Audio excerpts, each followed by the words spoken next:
Tuscaloosa, Anniston, and all of Central Alabama. You're watching the CBS 42 Morning News. Republican hopeful Marco Rubio makes a stop in Homewood Saturday ahead of Super Tuesday. And he wasn't the only one. Clinton and her husband both made campaign stops across the state, stumping for a Democratic win. Well, not to be outdone, Republican frontrunner Donald Trump is also heading to Alabama. We'll tell you where he's campaigning coming up. Good morning, everyone. I'm Alex Finney, and we're going to get to all of those stories. So get ready for Super Tuesday in just about 48 hours, right? Yeah, not too long. All right, we're going to get to all that in just one second. But first, we have to check in with weather with Nate Harrington. And you were saying we're going to really have to watch the forecast this week coming up. Yeah, over the next several days, there's going to be a storm system unfolding.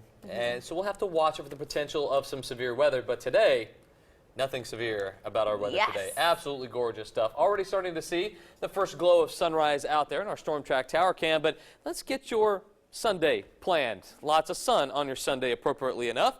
Numbers in the mid and upper 60s for afternoon highs today. By noon, we're already going to be in the low 60s, so a little bit warmer than we were yesterday for today here in central Alabama. Temperatures already on the cool side of things, but not quite as cool as they were yesterday. We saw numbers in the 20s in some spots, but this morning all 30s, 37 in Birmingham, 30 in Jasper and in Gadsden, 38 right now in Coleman, 34 Tuscaloosa, 35 Alabaster, and 36 down in Clanton. Storm Track radar, we can go ahead and power this thing down for today. No need for Storm Track radar for today. We should be all dry everywhere. Now that will change though by tomorrow. We've got a developing cold front just to our north and west, but it's a pretty weak front, not a whole lot of energy behind it, so rain chances will be pretty thin by early tomorrow morning. We do have high pressure though controlling our weather for today. Warmer air getting drawn up into central Alabama from the Gulf of Mexico, so our day today will be a little bit warmer than it's been here recently. We'll talk more about temperatures and those rain chances, plus the chance of some severe weather. We'll let you know in that Storm Track 7-day forecast in a few minutes. Alex, back over to you. All right, thanks, Nate. Well, it's been a big weekend ahead of an even bigger week for presidential candidates. Two candidates actually made a stop in the Magic City ahead of Super Tuesday.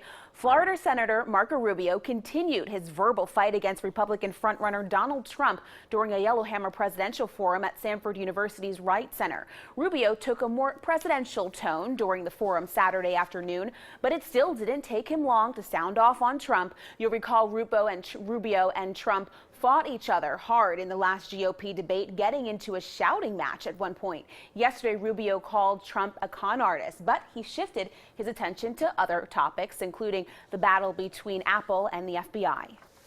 I'm not saying I'm for it or against it. I'm just telling you they know more about you, and Apple knows more about you than the federal government knows about you.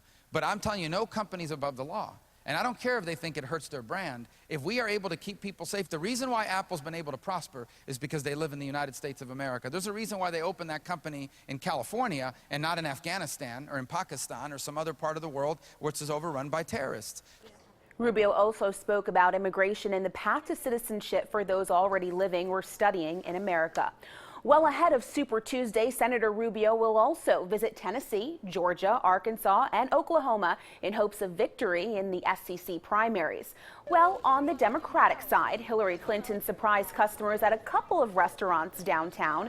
She surprised customers at Yo Mama's restaurant and Urban Standard. Thank you all. Thank you very much. A really cheerful crowd there. She also made a Get Out to the Vote rally stop at Miles College yesterday, speaking to a crowd of over 2,000 people. Clinton covered topics like climate change, health care, and the economy. Clinton also praised Mayor William Bell for attempting to raise the minimum wage. And that actually helps other people get ahead. You raise the bottom and more people can go higher on those ladders of opportunity. So I want you to know, if I'm so fortunate enough to be your president, I'm going to fight to raise the federal minimum wage.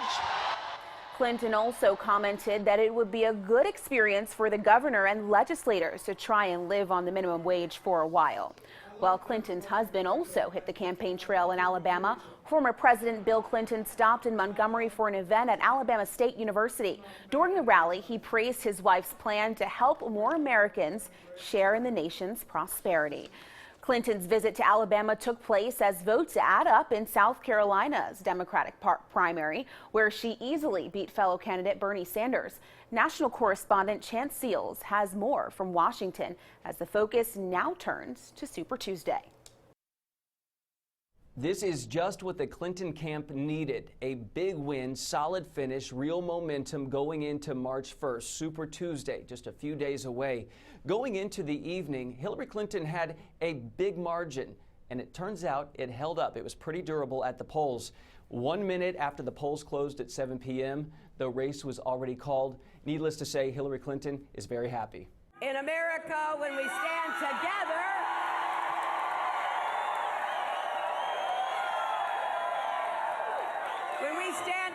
there is no barrier too big to break. We are not taking anything, and we're not taking anyone for granted. For his part, Sanders says his campaign will march on. Super Tuesday includes 11 states. Lots of them carry a lot of delegates, like Texas, Minnesota, Virginia.